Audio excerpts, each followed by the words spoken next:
What is up, everyone, and welcome back to another episode of the Somewhat Sports Podcast. My name is Chris, and I'm joined by two of the greats in this industry, Jurg and Dame.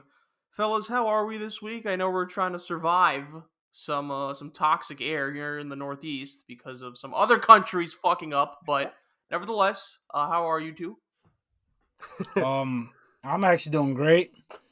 Trying out some new things today. It's been a while for me since I've been on this podcast. Little Nashville trip last week.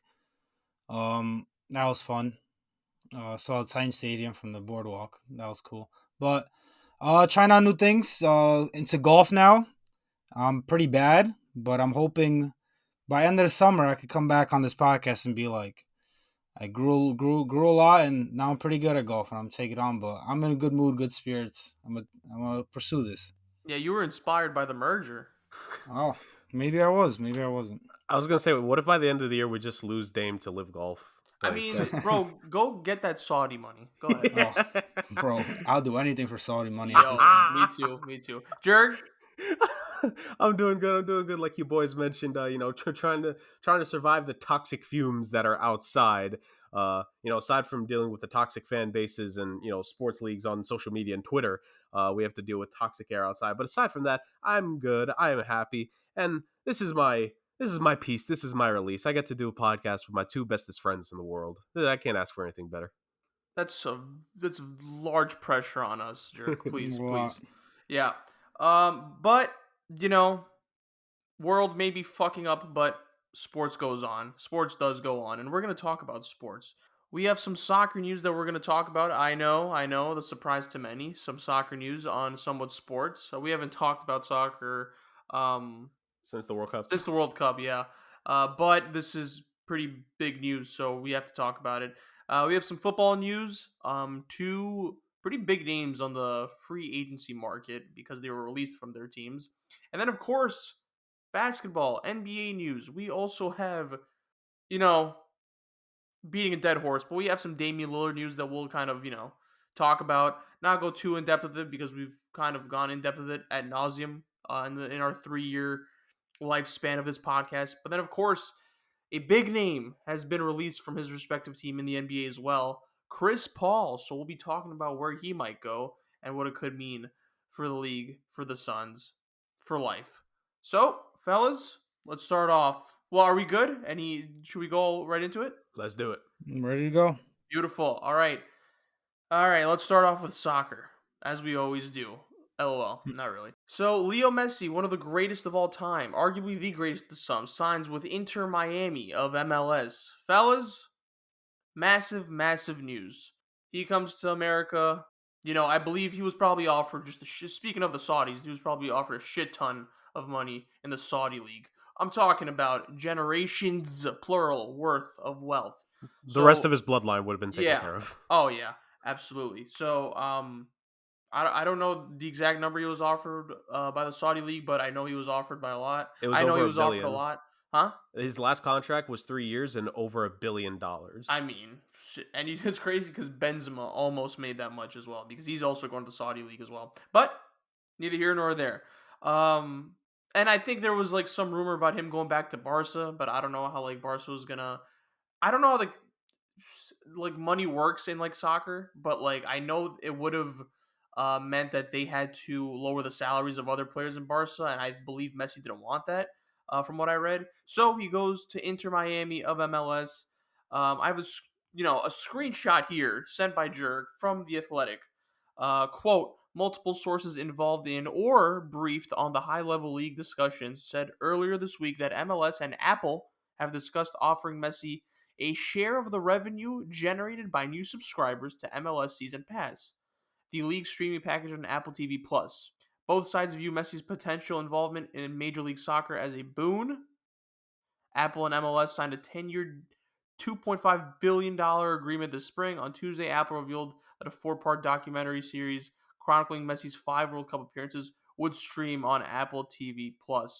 There's also some information here about Adidas. Adidas, which is among MLS's large corporate sponsors, has prepared its own potential arrangement to entice Messi to the United States. Messi is being offered a profit-sharing agreement with a sportswear giant Those sources said, which would involve the player receiving a cut of any increase in Adidas profits resulting from his involvement in MLS. So, we don't necessarily know what the exact number is just based on the contract with Inter Miami alone, but clearly there's incentives involved. So, yes, fellas, Leo Messi to the States to Inter Miami.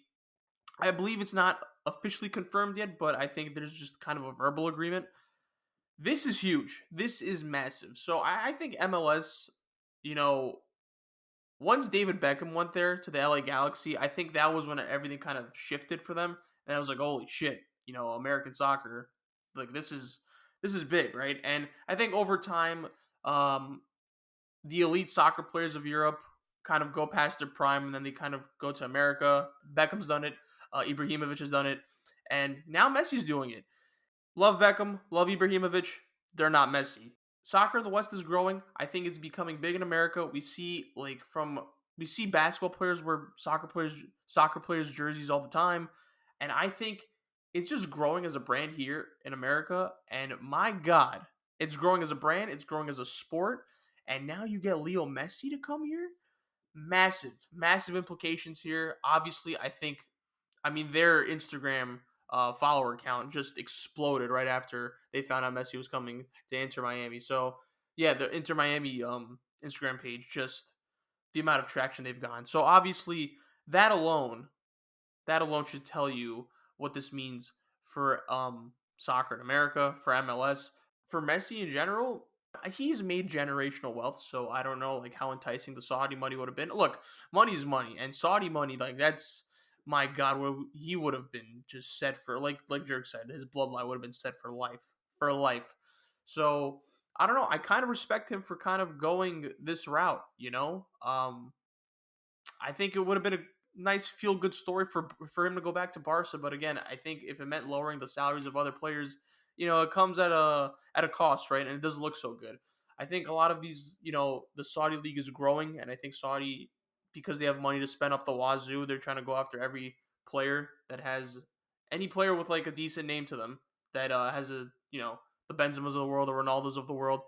They're going to go after some high premium players as well. Even if they are a little bit past their prime, they don't care. I think they're just trying to grow and just, spend their money. But him going to MLS, you know what? You'll see me watching Inter Miami games for sure. It makes sense now because of the partnership. Because I didn't know that MLS and Apple TV had a partnership, but now that they also revealed that there's a 4-part documentary series chronicling his 5 World Cup appearances, now it makes sense. Everything's kind of coming together.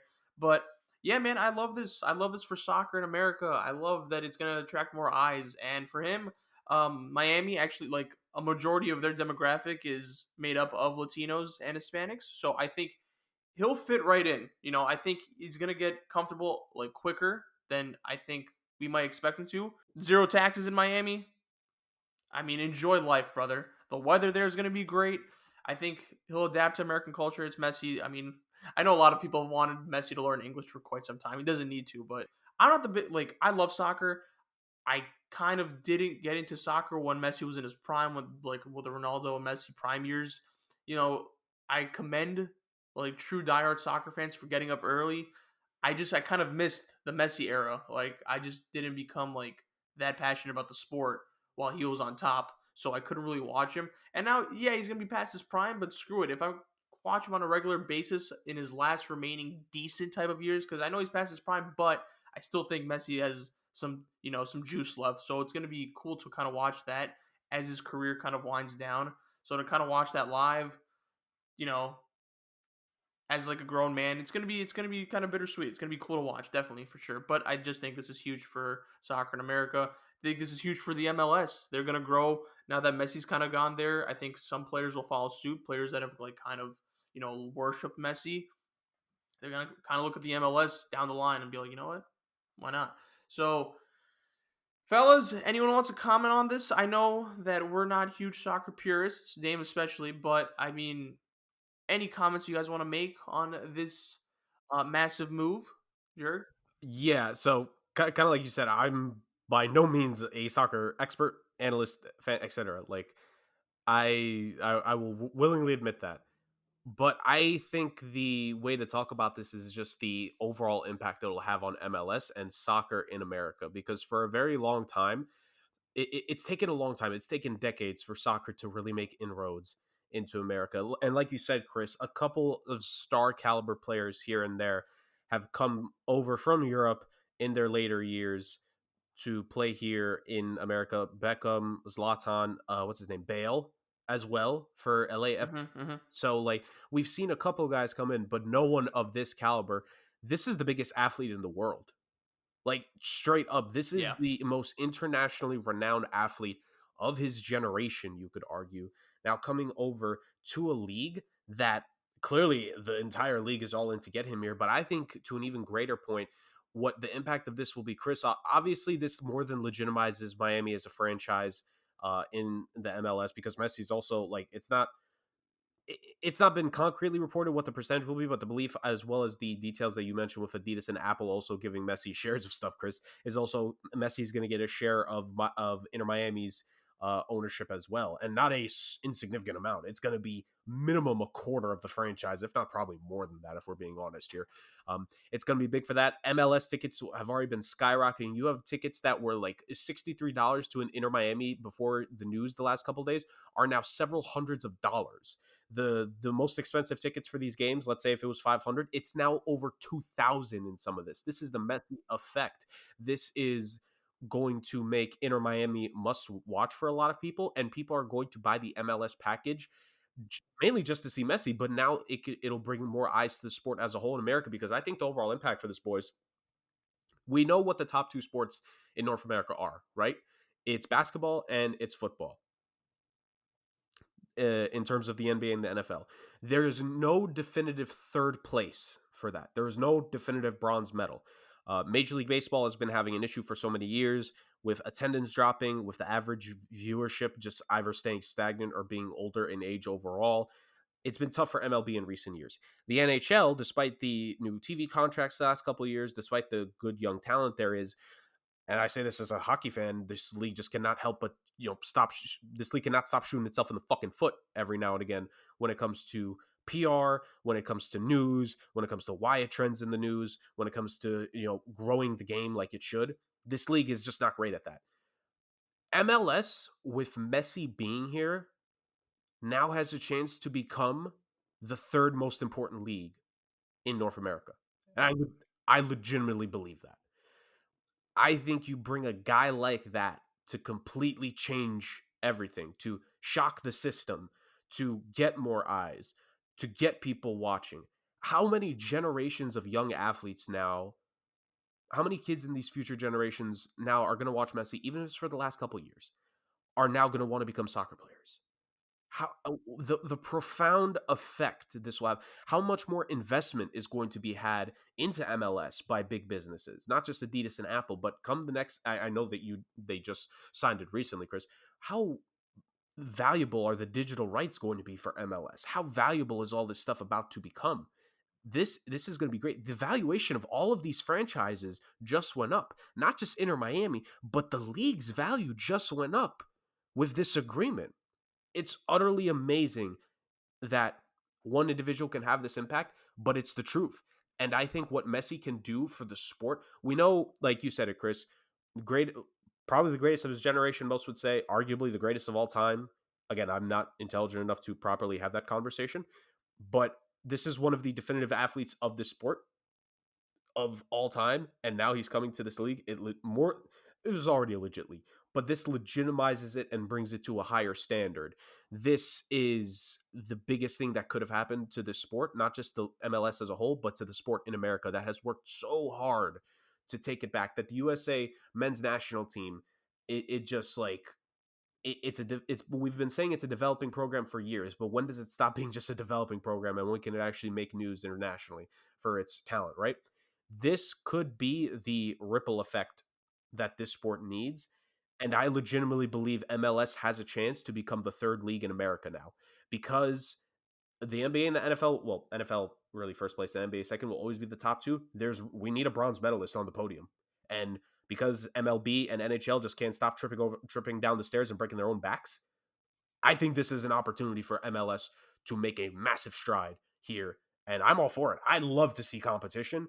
And if you're telling me Major League Soccer is going to legitimately get eyes, get viewers, influence people, love it. Love it. The Messi to MLS is deservingly the biggest headline in sports for. We should be talking about this for, not us specifically, but like the impact of this should be talked about for years. There needs to be a 30 for 30 on this in the future, or whatever docuseries needs to be made in the future, because this impact right here could change the path of soccer in this country for generations to come. Yeah, for sure. And also before, I mean, if Dame wants to say anything, but like, Jurg, you're right. I think, youngins who like are watching soccer now, they're gonna get to see Messi. Maybe that'll get some like young soccer players in America that can Yep. kind of like, because we don't like the developmental of like young European soccer players exponentially above American soccer players. That's why like our Yeah. the United States national team hasn't always been successful. Yeah. I mean, now I feel like get these guys started young. Yeah. And to That can, stay. yeah, exactly, and to Because it's stay. all about the pay, Chris. Because, like, didn't Odell Beckham Jr. say he played soccer up until he was, like, 10, 11 years old?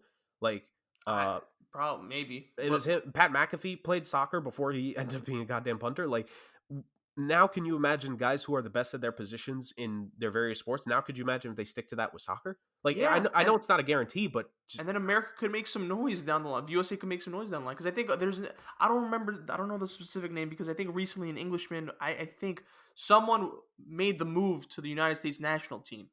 You remember that the news, but like a prominent soccer member went. I don't think. Yeah, it was like a striker. I forgot his name too, but Was he English name? yeah, English. Okay, yeah. So and that was big news. Also, the last thing I want to say, this is the next World Cup will be in the United States. This is huge. This is massive, and I don't necessarily know if Miami's one of the the stadium that the Inter Miami plays in will be one of the stadiums that will Nah, host. it won't because I don't know if you saw the difference from. Oh, it's not. It's not. Yeah, yeah. It's not. It's not it's a like big 18,000 Yeah. Well, they're compared to gonna have to change. Barcelona, which is 100,000. They're gonna have to change some things. But irregardless, I think this is huge.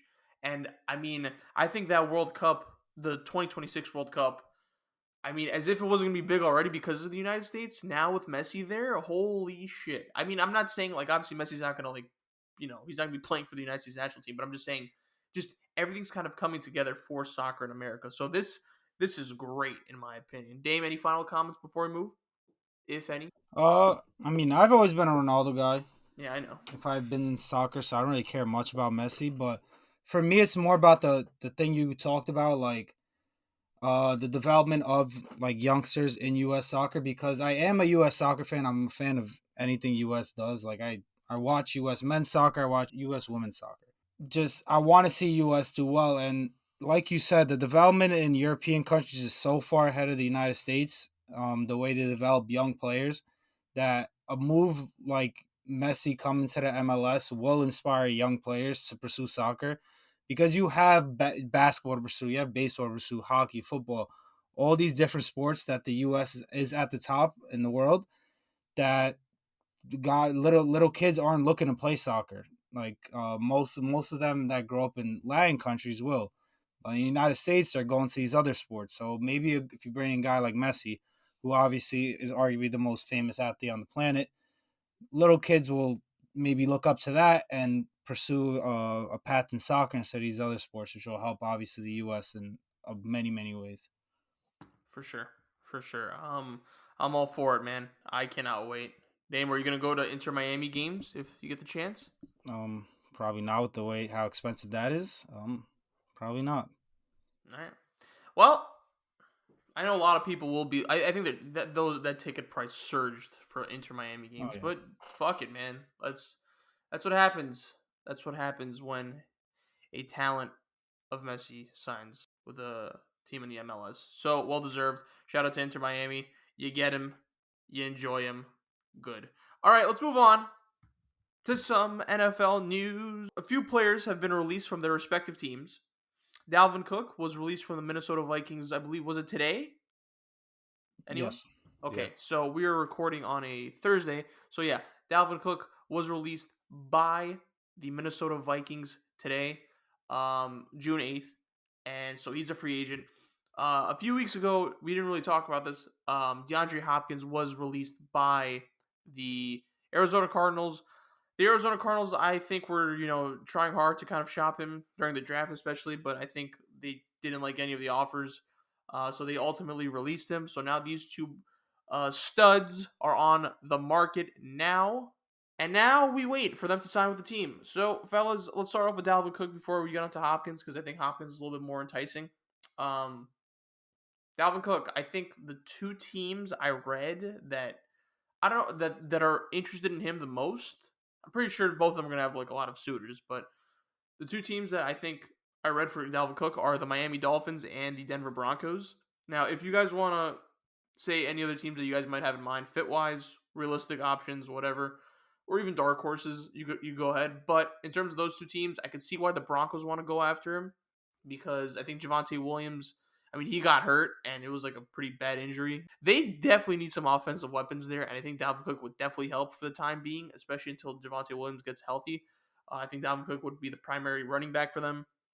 So, um, yeah, I think it makes sense for the Broncos. For the Dolphins, I mean, the Dolphins is like, yeah. So the Dolphins, they're pretty loaded, weapon wise, but I think Cook would be a decent fit there, especially because he's kind of past his prime.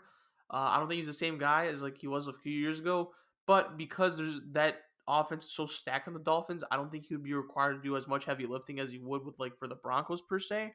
So, and also I think Dalvin Cook kind of prefers the Miami Dolphins. I don't blame him. Weather-wise, also just they chance to win. I mean, I don't. It's kind of tough to like place Miami like in the tier list because Tua's Tua, but I trust them to have like more of a chance to win than the Denver Broncos. So I can understand why.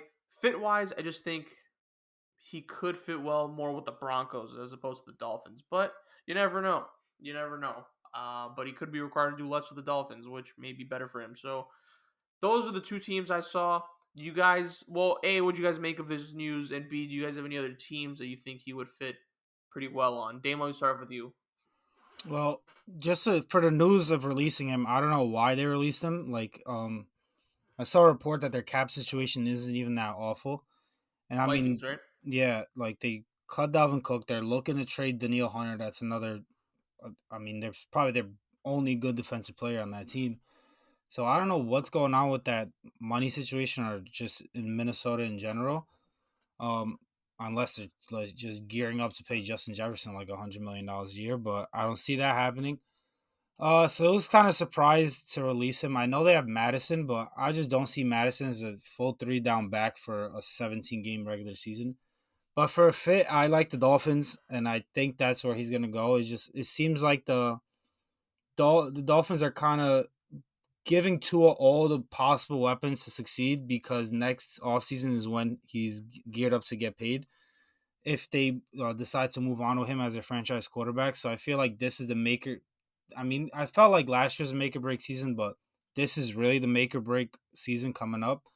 I mean, he has literally everything he needs. He has a very good offensive line. He has the head coach. He has his second year with the head coach. So he's more familiar with the system. You have Tyreek Hill, arguably the best wide receiver in the NFL, Jalen Waddle, all these guys everywhere. And even adding a guy like Dalvin Cook with all the running backs you already have back there, like Raheem Mostert, and I forgot who else they have.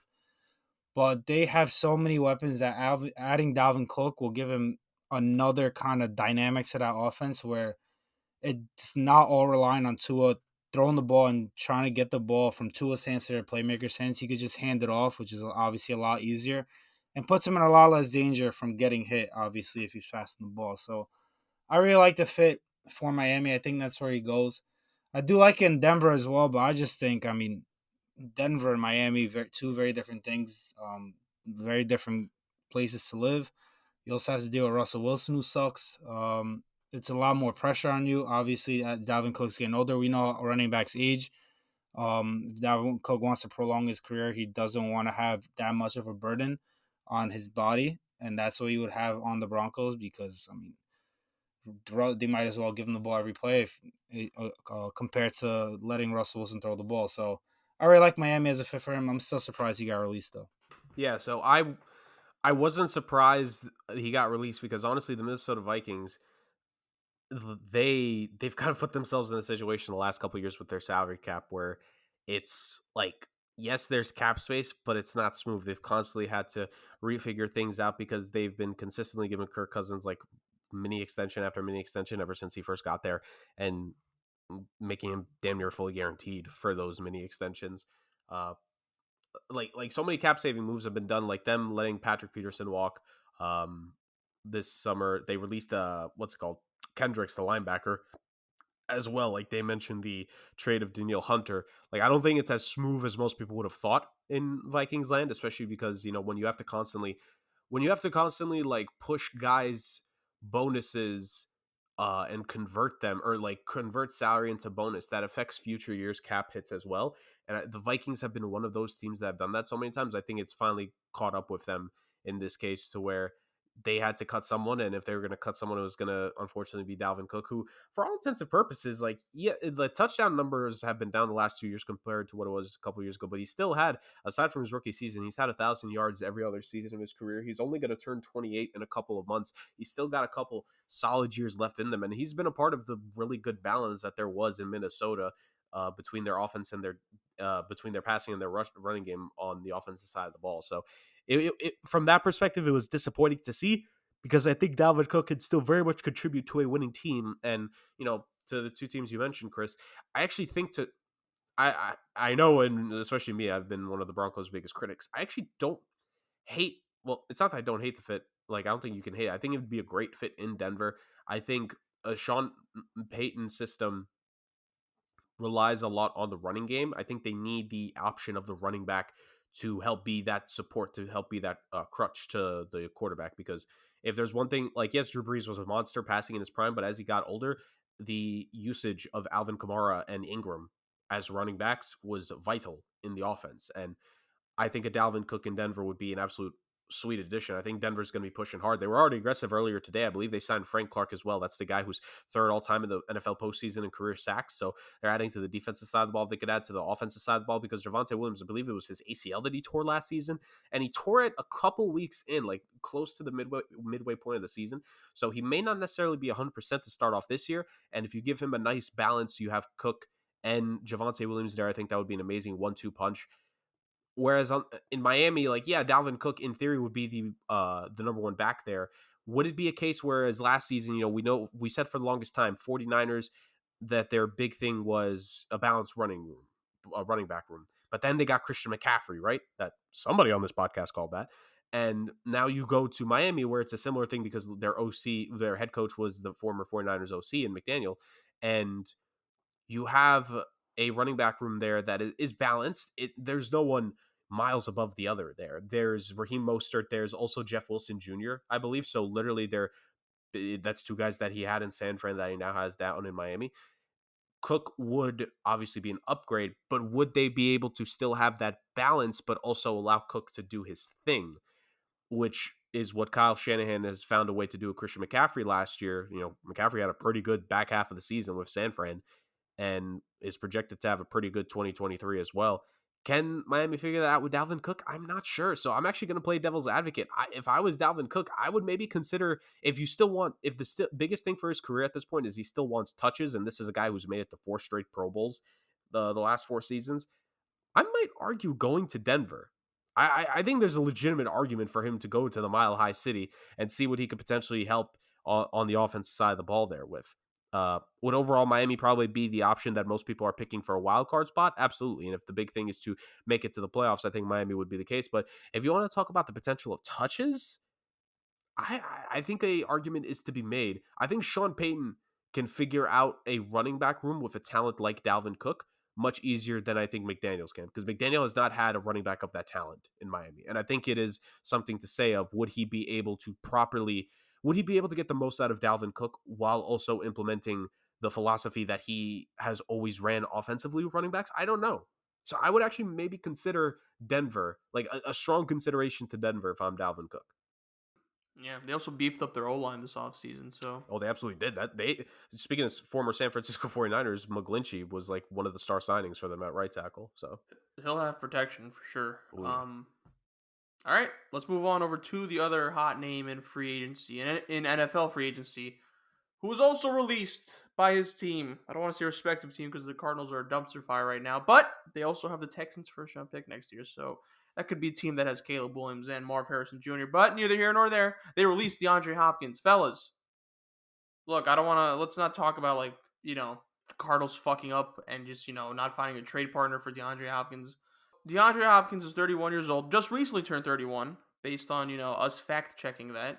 2 days ago was his birthday. Happy birthday, DeAndre Hopkins. Now, there's a lot of rumors as to where Hopkins can go, should go, wants to go. I believe he's taking meetings, and I think the first team that he is meeting with is the Tennessee Titans. That's Yeah, confusing he flew because to Nashville, actually. you could have met up with him, Dame. I I don't. could have if I just stayed an extra weekend. Yeah. Fucking idiot.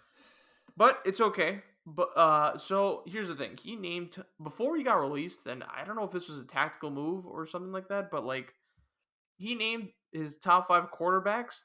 I don't know if it was top 4. I don't know if it was top 5 quarterbacks he'd play with or just top 5 quarterbacks in general. But again, that could be just you could just put those together actually because you just want to play with top 5 quarterbacks. So he had Josh Allen, Jalen Hurts, Mahomes, Herbert, and was it Lamar? Yeah. Or was it? Yeah. Okay, so those are the 5. Now, I believe, I don't know how much cap space those 5 teams have. He does want a decent contract. I just don't know if those 5 teams will give him a decent contract. Now, I'm seeing the Tennessee Titans, but aren't the Tennessee Titans kind of devoid of cap space as well? Like, that's what I don't understand. Like, I think the 2 teams, so there's 3 teams, I think, that are currently in the running that he's more likely to sign with than the 5 teams that the quarterbacks that he prefers, right? I think it's the Titans since he's meeting with them. I don't think he would meet with them for no reason. I think there's a connection of to Mike Vrabel as well. I think the New England Patriots are there, and I also think the Cleveland Browns. So those are the 3 teams that I could see him signing to, more so than the Chiefs, Bills, Chargers, Ravens, and who am I missing? And the Eagles, right? I think like I'm not necessarily familiar with the cap space that these teams have, but like I know that if he wants to win, you go with like the Chiefs or the Bills, in my opinion, or the Eagles. I think the Chiefs could definitely use him. I know Mahomes could make something out of nothing, so they don't necessarily need to go for the home run. But again, Kelsey's a year older. I think teams across the AFC are getting better. I understand it would be OP for the Chiefs, but like they also lost Juju Smith-Schuster as well, and I know their cap space should be kind of going towards the defense, but I do think the Chiefs could definitely use a DeAndre Hopkins, in my opinion. The Bills, I think he would fit in with them as well because I like Gabe Davis, but is he a reliable number 2 to Stephon Diggs? I don't think so, not yet at least. I know he's had some moments there, but I mean Hopkins is Hopkins, so he could be lethal in those two teams. With the Eagles, I think they have their wide receiver core. I don't think he'll fit in well. The Ravens, I always think they could use another wide receiver. I know they signed Beckham Jr. I know they drafted Zay Flowers in the draft, unproven as of now, and Rashad Bateman I could just never trust to be healthy. So again, I could see him being fitting well with the Ravens. The Chargers, they kind of have a decent amount of weapons. The Chargers picked up Quentin Johnson in the draft. I understand the appeal of wanting to play in LA, but it's I'm a little indifferent on what like DeAndre Hopkins wants because there's a lot of teams I think he could fit in with. There's a lot of teams that could use him for sure. But like, why are you meeting with the Titans, right? Like, do you want to win or do you want money? And I feel like he's leaning towards the money, but again, I mean, it's just at the sacrifice. I mean, you're playing money, but like at the end of the day, what you want to play with freaking Ryan Tannehill or Mac Jones? And I know for the Browns is a little bit more interesting because I think he does reunite with Deshaun Watson, but again, like you don't know how Deshaun Watson's going to be next season. It's like I don't know. Like how is he going to play? Is he going to be able to like get back to the form he was with the Texans? I don't know. I feel like the teams that he's likely to sign with you're not going to win with those teams, in my opinion. So I don't know. And if I think he's just chasing the money more so, chasing the money and familiarity and comfort more so than he is than just winning, right? And I know he does love Bill Belichick. The Patriots could definitely use him, and I think the Browns could use him, and I think the Titans could use him. But again, you're not going to win with those teams, in my opinion. No one wants to see D-Hop on the Titans. But why is he taking a meeting with them? I'm so confused as to what he wants. You need a bargaining chip to begin the bar for negotiations. These teams talk to each other. But do the Titans have the cap space? So according to our friends at overthecap.com, the Tennessee Titans have just shy under $8 million in cap space. So it's not crazy, but it's not low, right? I don't know. I don't think he's going to sign with the Titans ultimately, because if you're not if I'm playing with Ryan Tannehill, I better be getting paid a shit ton of money. And if I'm not getting paid a shit ton of money while playing with Ryan Tannehill, I'm not signing with you. So again, I think you're right, Jurg. I think that's a bargaining chip. The Patriots, I think, do have cap space, but a little over $14 million. So okay, that's a decent amount. I think what the Titans are, Chris, is that because there are teams with cap space, how much of that cap space do they want to use for D-Hop? Because let's say the Browns want to sign D-Hop, but they're like, hey, maybe give us some flexibility for the regular season. Do you think maybe you would just sign for us 1 year deal with incentives, but the base salary is $5 million? And if D-Hop brings that back to the Titans, and the Titans say, hey, we're going to cut a player and we're going to get up to $11 million of cap space, and we're going to give you 10 of those $11 million, they're just literally a bargaining chip there to potentially raise the price if the Titans are willing to say, hey, let's go. Because teams can go over the cap right now. They just need to get under by a certain date. In theory, the Titans can sign him, or whoever can sign him right now. They just need to be cap compliant by a certain date. They don't need to be cap compliant right now. So okay, all right. So there's that. But I do think of those three teams of the Patriots, the Browns, and the Titans. I know it's a lot of it relies on Deshaun Watson returning to form, but I do think if there's a possibility that he could be better. I mean, I think he's going to be better than last season, Deshaun Watson. So you kind of have the familiarity of playing with him. I kind of like the Browns roster, so I do think they could make a modicum of noise. And I think that division with Hopkins, I mean, that division's already stacked just in general. Could you imagine if Hopkins goes to the Browns? I don't know. I look, as a Mahomes fan, I would love for him to go to the Chiefs. Again, you could win a ring. I don't know if the Chiefs I don't think the Chiefs think that they need Hopkins, because they're just we want to kind of build our young wide receivers. I think Hopkins going there, they're like, oh, maybe that takes away touches from them. I don't know.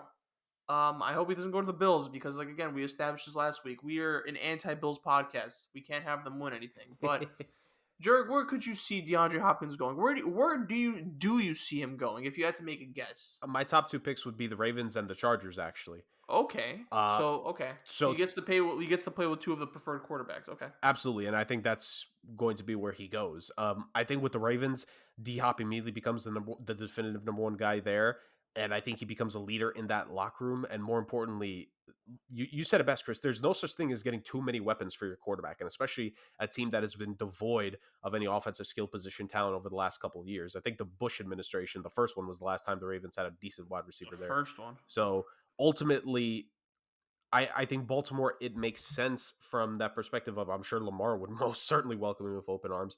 And again, if you go to our friends at overthecap.com, $11.5 million of cap space right now for the Baltimore Ravens, they could give a good chunk of that to DeAndre Hopkins on a 1 year deal. So I think that ultimately makes sense, because if you're D-Hop, yes, in theory, you could try to get the multi-years now, but I think the way to go will be a 1 year deal, good base salary, some incentives for that 1 year, build up your value again, even though I don't think his season was as bad last season as most like to point out, because he missed the first 6 games due to a suspension, not injury, suspension. And he kind of didn't really play the last 2 or 3 games of the season because the Cardinals gave up and Kyler got hurt.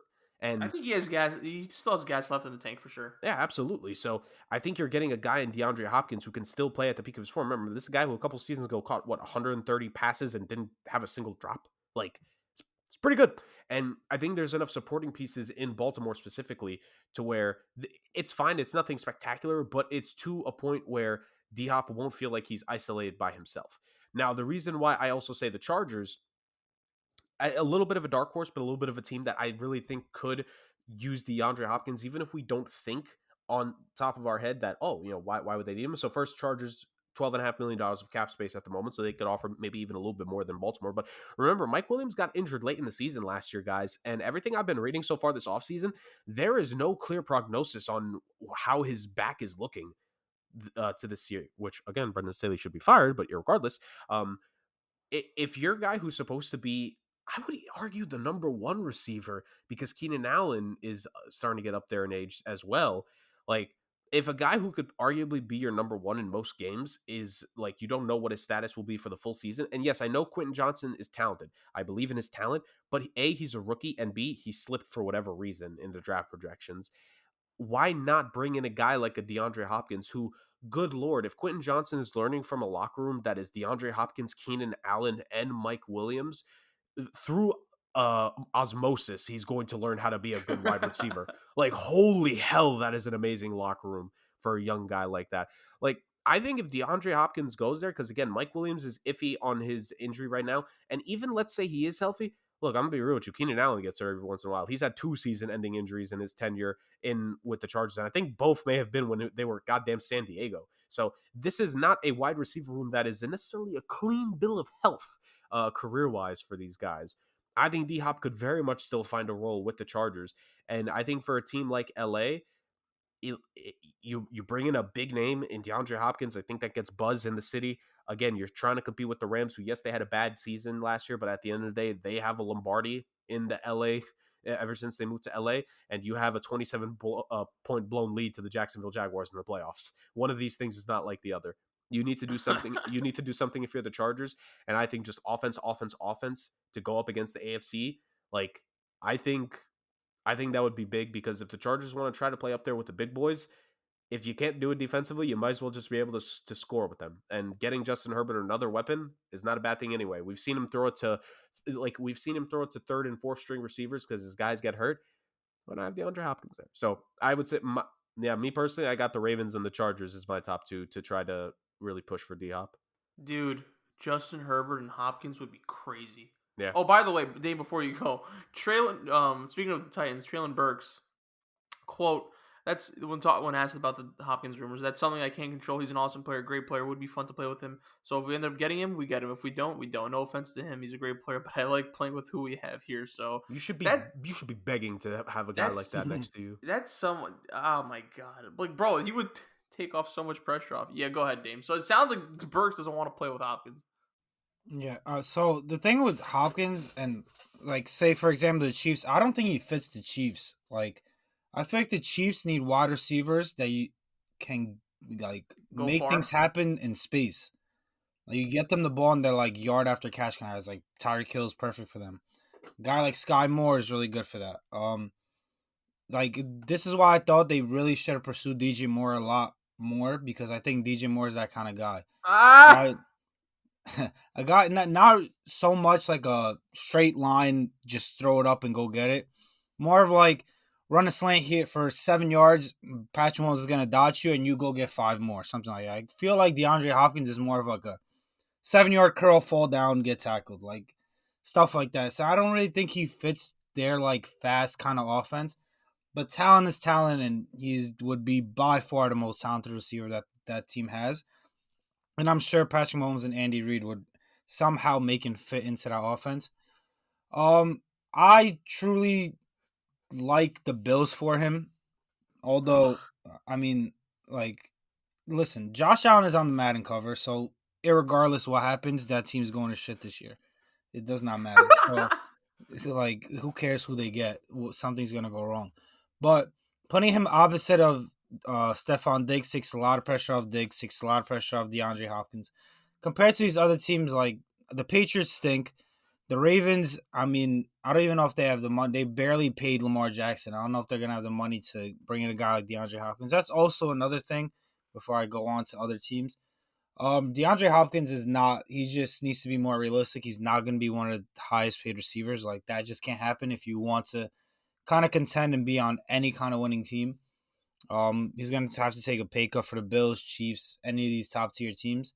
unless he just goes to like say the Titans or. But then again, like you guys said, they have 8 mil, so it doesn't really make sense. But I like him on the Browns a lot. I think putting him outside of Amari Cooper and having Elijah Moore, who Elijah Moore is gonna have a fucking fantastic season. Let me tell you right now. It sucks Why's to that say.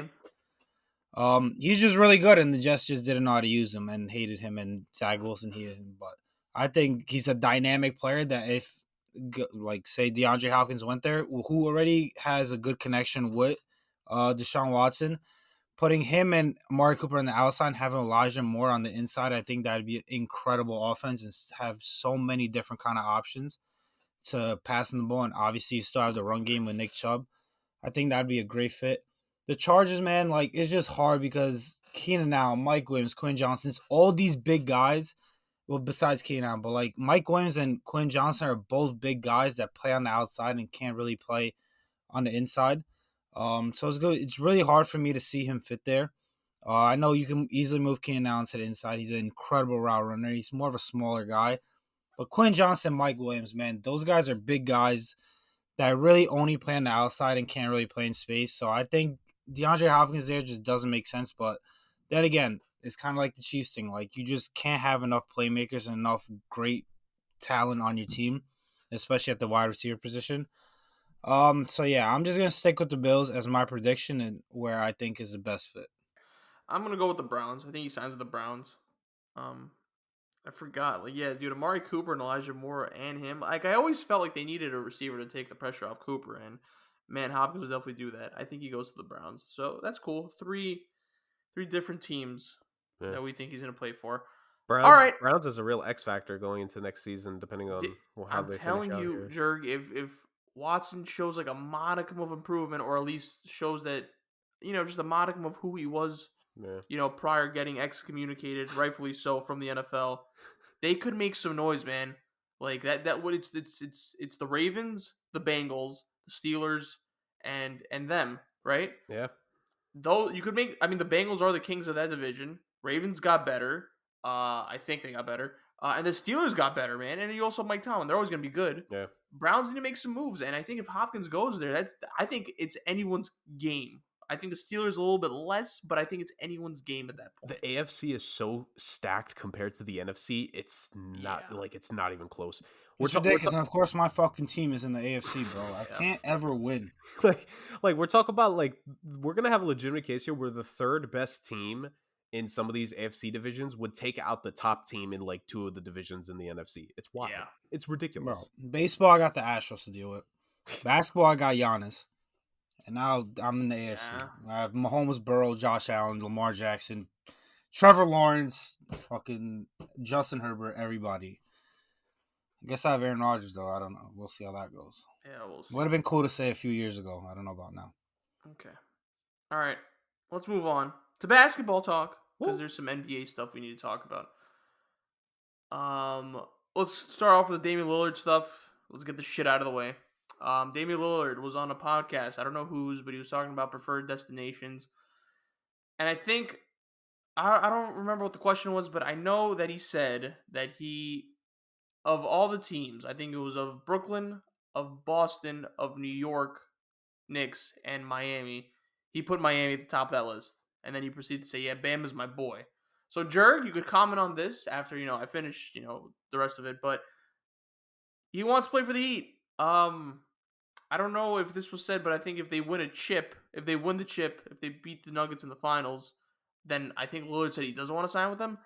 And then I think second, he had the Nets. I'm paraphrasing, by the way. This is not verbatim, but I think he's cool with Mikal Bridges. So let me actually read this, because I screenshotted these off Twitter, by the way. So, for Chris Haynes, who I think that's Damian Lillard's boy. I think if it comes from Chris Haynes, then regarding Damian Lillard, it's pretty accurate, because I think he's the one that tells him everything. It's kind of like Clutch with Shams. So he's kind of like his mouthpiece. So Chris Haynes is Damian Lillard's mouthpiece. Chris Haynes says it's pretty safe to say that Damian Lillard won't accept a trade to Boston. Quote, he's not doing Boston. Because who the fuck wants to do Boston? I think the Blazers would accommodate. They would trade Lillard to his desired team. I think they would do that for him. I think there's a respect factor between those two.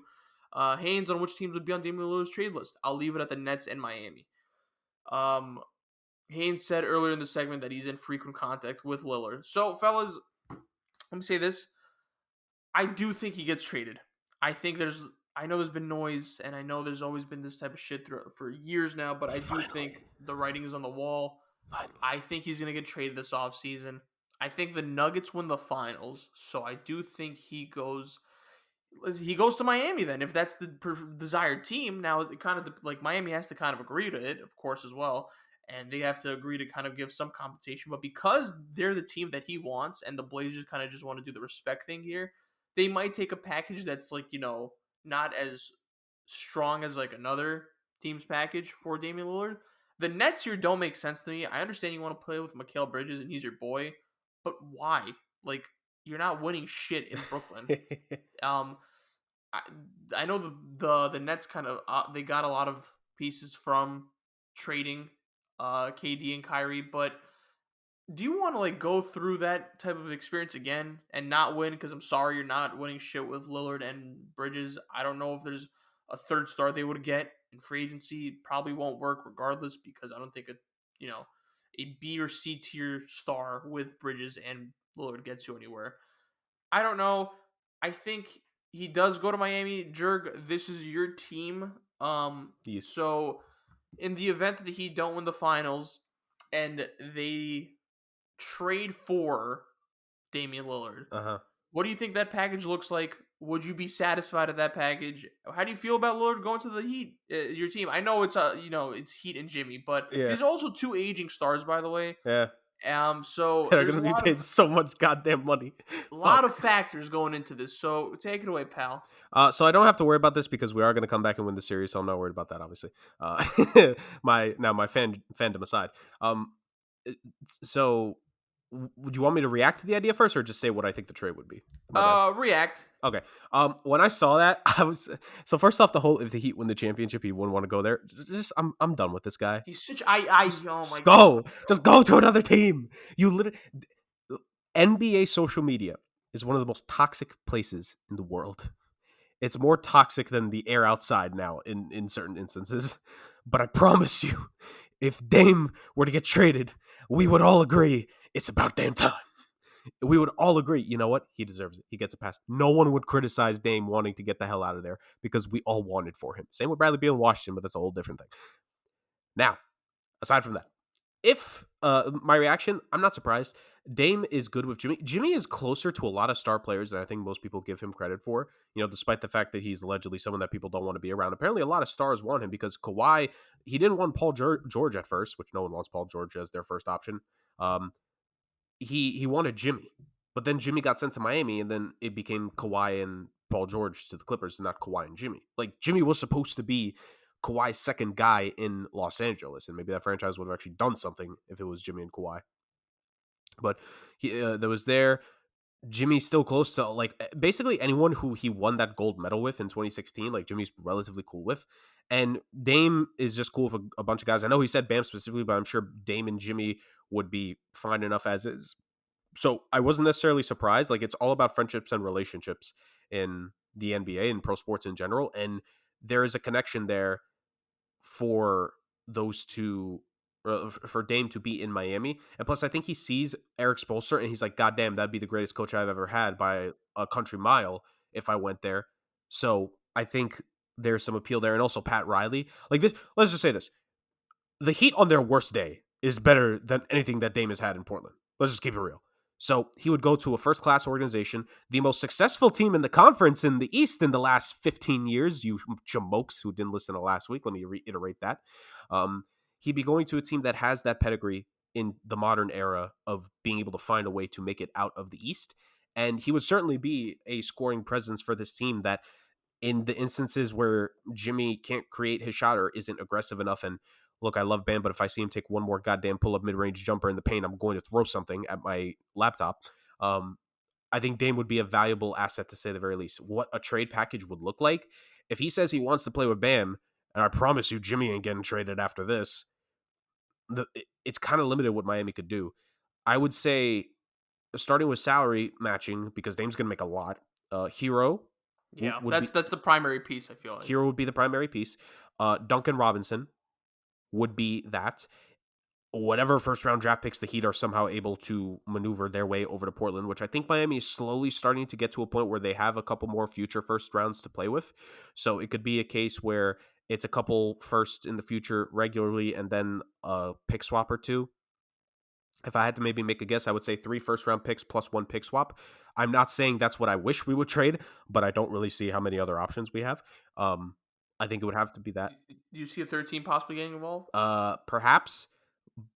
And maybe that third team would be the team that takes Duncan Robinson's deal. I think Miami's number one goal this offseason is to get rid of Duncan Robinson, because I think the free agencies of Max Strus and Gabe Vincent are critical.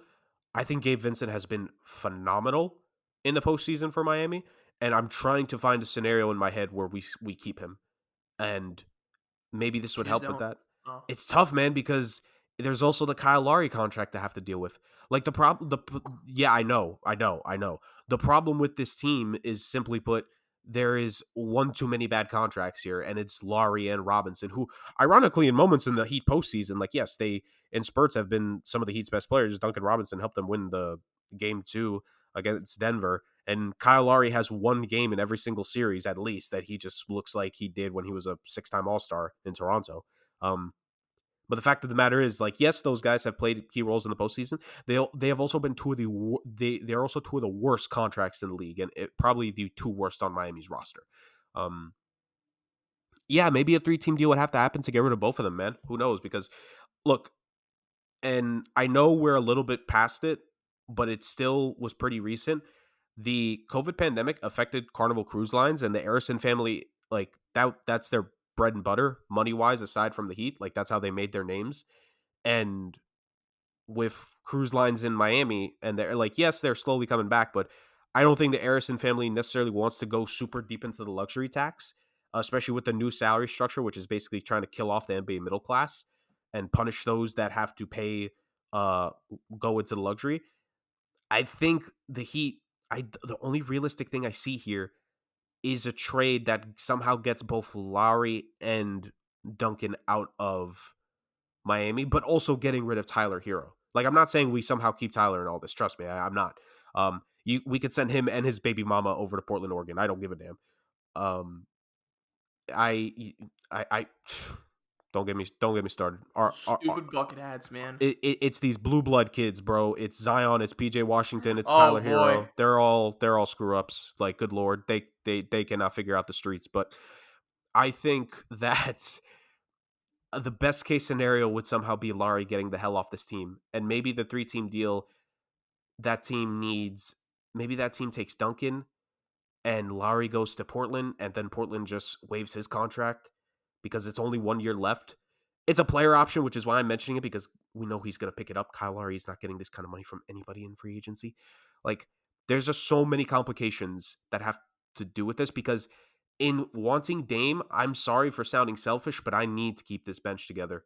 Like, I think adding Dame and then keeping this bench, making Gabe Vincent a 6-man and letting him run a second unit, I think would be great. I think Gabe would be phenomenal running a second unit. I think Gabe Vincent would be an early 6-man of the year candidate if this was the case. But I'm slowly having to come to the realization that Gabe Vincent may not be in Miami anymore, and he probably is going to become a San Antonio Spur. So Ooh. I think, assuming that, sadly, Dame for Hero, Duncan, 3 to 4 first round picks, and if there's a third team in there, Lowry's contract is somehow going to be involved. And that team would probably get a first round pick for taking Lowry's deal off their hands. I don't know from who. I don't know what the case is. Portland has, I think, at least 1 or 2 future first round picks from previous trades. So maybe that. I don't know, man. Like, it's something along those lines. It would be a complicated 3-team deal, because for all we can say about the Heat, we have not necessarily been the cleanest team salary wise since, like, basically the goddamn Big 3 era. It's been a long time since we've had clean salary books. It's tough times. It's tough times. I mean, yeah, I also saw a report, I think today, that if Lillard and the Blazers decide to move Lillard, like, they'll help him with his destination to the East Coast and East team. So I think if any deal is close, I think they'll send him obviously to that team. Miami's package is obviously good. Hero, Duncan Robinson, like you said, the multiple first round picks. I don't know how serious he is about this. If they win the championship, if he won't go there. I mean, I don't know who he's trying to be. Like, wasn't he defending Kevin Durant and making decisions or whatever? I don't That's know. your boy, Dame. That's your boy. So I don't know. You tell me, dog. Anyways, Yeah. but I definitely have shifted my mindset and thinking that he will get traded beginning to all like the I guess playoffs. I'd say my guess would be that he wouldn't because it's every single year it's the same shit. But now it's kind of the feeling around like sports media, sports Twitter and stuff, and around the NBA. It's that he will get traded. It doesn't seem like the Blazers are too interested in moving that 3 pick for any like valuable player. And nor is there really any player out there that could make the Blazers championship contender if they do move that 3 pick. So I think their best option is just to, get what you can for Damian Lillard. I'm sure you'll get a pretty good package. It won't be a king's ransom like the Nets got for Kevin Durant. Like they shouldn't be expecting anything like that. But you draft a guy at 3rd pick, you get what you can for Damian Lillard. I don't know what East Coast team. I fucking wish it was the Knicks, but it's just not realistic. I see the Heat, the Celtics. Where else on the East? I don't think they trade him to the West. I think there's just been too many reports of had them not wanting to move into the West. Other than Miami and Boston, I don't really see any other place. Cleveland's pretty set on guards, obviously. I don't know what other team at the top is going to move for him. Well, you mentioned the Nets, and one thing I do want to say about the Nets and why, Chris, I think there is a outside shot it could work is that sending Dame to the Nets still have a good chunk of first-round picks, an extra first from the Dallas move and all those first from the Phoenix trade, is that they can have Dame and Bridges as their temporary duo, and they can find a third guy. I don't think Brooklyn would stop at just getting Dame for that team if they were Here's to the get thing. They him. don't have their own first-round picks. So it's literally like, I guess it would be like, Cam Johnson and the Phoenix Suns first-round picks because they don't have their own because of the James Harden trade. So Nick Claxton, maybe.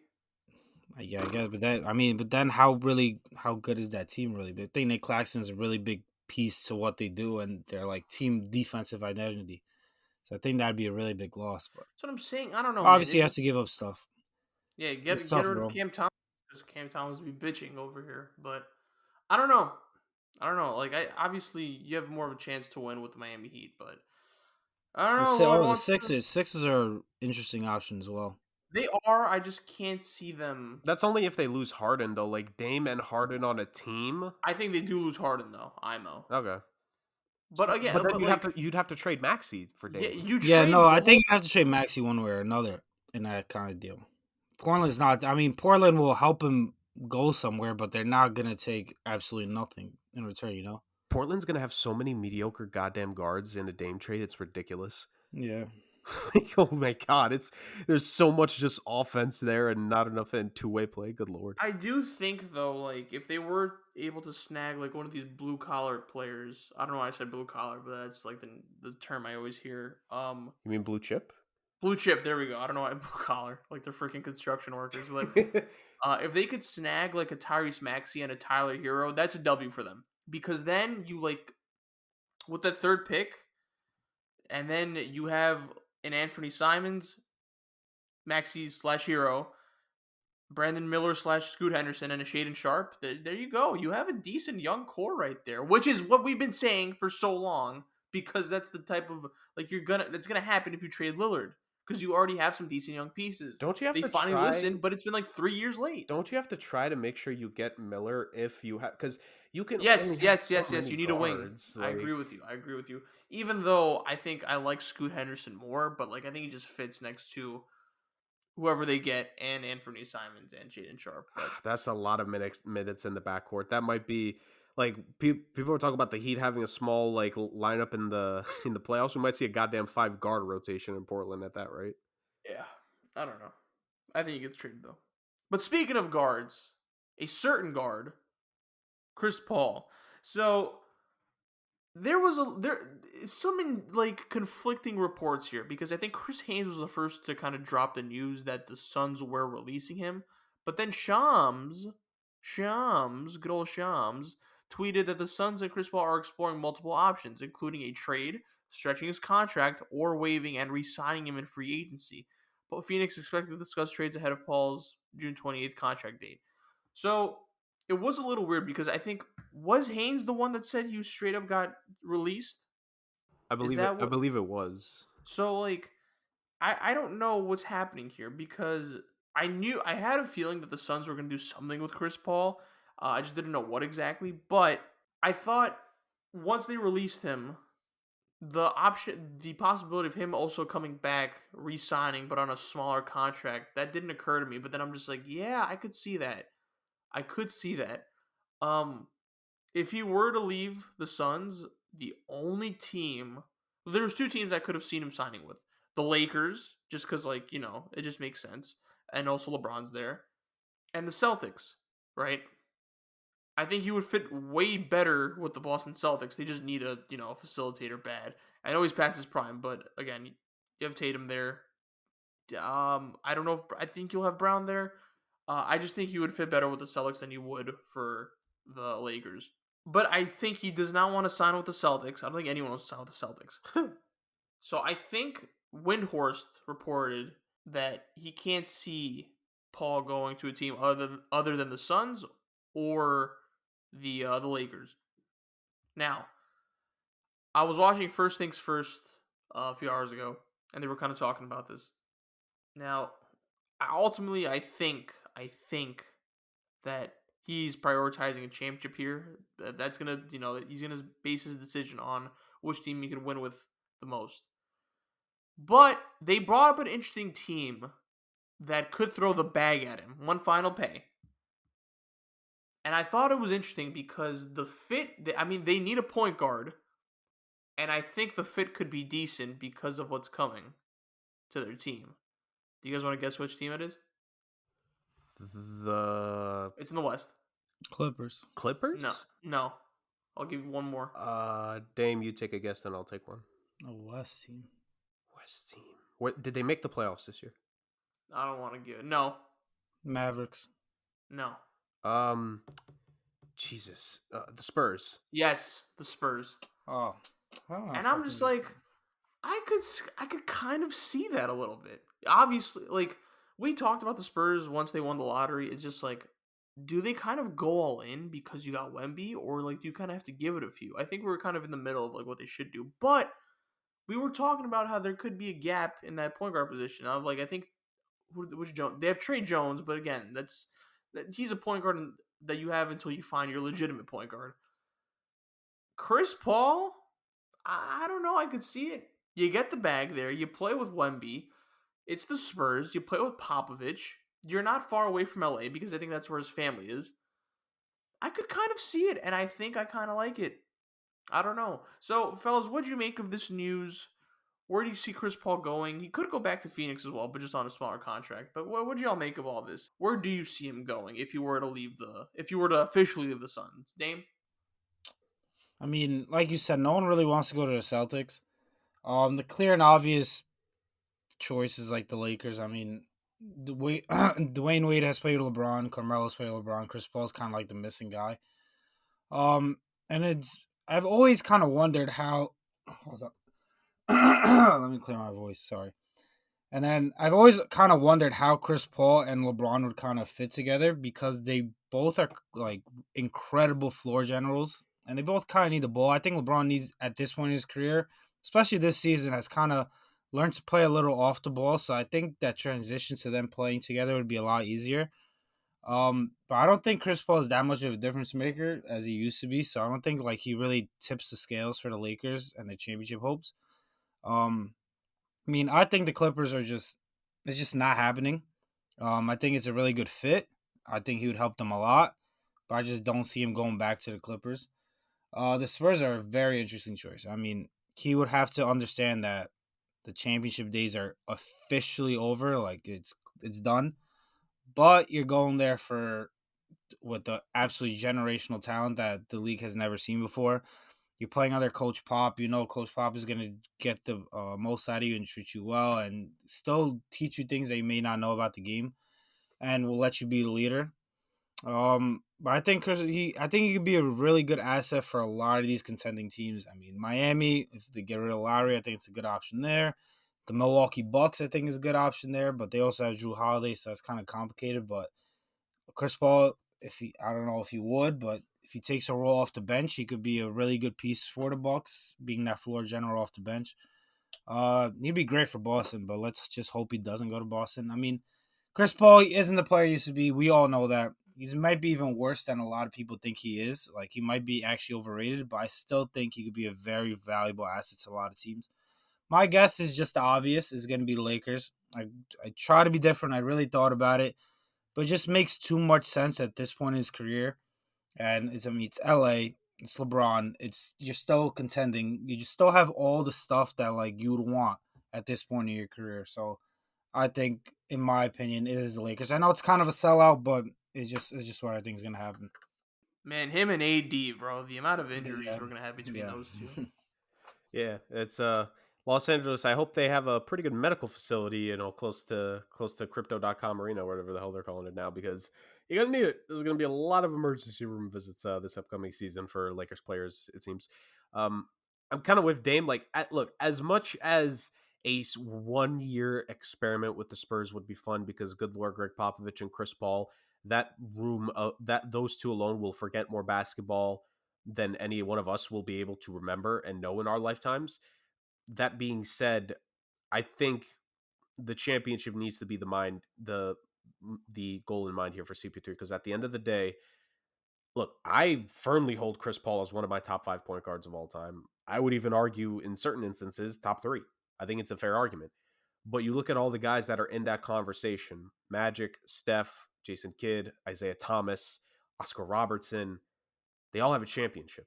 Now, I think it's a testament to Chris Paul's talent that he is a top 5 point guard even without it. But I think the championship ultimately solidifies, like, it gives the final level of respect that he deserves, that these casuals that watch basketball and like to say that, oh, CP3 has no rings and CP0, whatever the hell bullshit that is. I think that would give Chris Paul the much due, cherry on top of the amazing career that he's had. So with that, I'm sorry, Chris. As fun as it would be, I don't think Chris Paul in San Antonio would happen, because I think, like Dame said, you'd have to accept the fact that that championship is not coming if you're going to stay in San Antonio. And I think you'd only have to sign. I think he'd only sign a 1 year at a time if he was going to the Spurs, because Chris Paul, how many years are left on that body is what you got to wonder. So I would say the Lakers make sense if Paul George and Kawhi could just get healthy. I think the Clippers would make sense, because I don't think Chris Paul has any bad blood with Steve Ballmer personally. I just think a lot of different factors came together in him leaving the team. And I think Chris Paul with Paul George and Kawhi, because that Clippers team, if there's one thing that they have needed ever since they had those two, it's a pure floor general point guard. And Chris Paul next to those two would be interesting. But again, neither of them can stay healthy. And neither can Chris Paul, for God's sakes. Yes, Boston would make sense, but I don't want to see that happen, because I don't want to see good things happen to the Celtics. So I guess by process of elimination, I guess the Lakers would kind of be the team, ultimately speaking, for him to go to in this regard. And yeah, Chris Paul and LeBron would certainly be interesting if they can stay healthy. Chris Paul and Anthony Davis, I think, would be kind of interesting, because those were the last two guys before Mr. I don't even know what to call him, Mr. Irresponsible in the Street, Zion Williamson. Those were the last two faces of the New Orleans franchise, and kind of seeing the two of them together, obviously not at the peak of their powers, but I think would be a modicum of entertainment, to say the very least. I think Chris Paul to the Lakers kind of feels inevitable at this rate, and also so many years after he quote unquote should have been a Laker, now he is finally a Laker. God, that would be something, to say the very least. So yeah, I think CP3 to LA just. That just feels like the final answer there. Yep, I agree. But I could see a world where he goes back to the Suns on lesser money. But I do think the Lakers are the front runner here, and I know LeBron would approve. All right, I think that'll do it for this week. What a stacked week. A stacked week indeed. Just news up the wazoo. I think the draft is coming up. The NBA draft is coming up soon. The finals will be over soon. The Stanley Cup will be over soon. I think there's going to be a little bit more movement in the NFL. I think Yeah, pretty eventful summer. The NFL season's probably right around the corner too, when you look at it, when you think about it. But yeah, that'll do it for this week. We even got soccer in this, man. What a week. Jurg, where can they find us on the social? What a week, to say the very least. At somewhat.sports on the socials, ladies and gentlemen, if you want to follow the show on a basis. The final few polls here are coming up depending on how long these next two series will go. So please make sure you vote every single weekend. Don't worry, there will be posts during the offseason going into the NFL season, what our predictions for the division standings will be, and much, much more. The only way you're going to get that and updates on when we post will be the Instagram page, Instagram at somewhat.sports. And speaking of this lovely podcast that you're listening to, please make sure you share it with your friends. And where can you share it, guys? YouTube and Spotify, Somewhat Spaced in Sports. Like, comment, subscribe to the YouTube channel. Follow us on Spotify. Give us 5 stars. Let us know what you want to hear more of. Let us know what you want to see. We just talk soccer. That never happens on the show. Do you want us to try to talk more? Yeah, we probably are going to need to bring on a guest or two for that one if we really want that to work. But do you guys want us to talk about a couple other sports that maybe we don't necessarily give enough knowledge of? I'm sure Dame and Chris here could somehow, some way, talk about the U.S. Open this upcoming, summer and fall, and just absolutely, run the show on that. Maybe not. But in all seriousness, guys, this is a podcast. I always say this every week, but I do mean it. This is a podcast by the people, for the people we love, the people that listen to our show. We love to hear from you guys in the comments. Please let us know what you want us to talk about more. Let us know, do you want us to play some more games? Anything and everything you want to see on this, the greatest sports podcast out there today. The Somewhat Sports Summer of 2023 is here, and the way it's going to become even more successful is by you beautiful people. Beautifully put as always, Jurg. Beautifully put as always. I couldn't have said it better myself. I appreciate you and Dame steering the ship with me this week. Y'all were great as always. To all the listeners listening, if you made it this far, we appreciate you. And until next time, peace.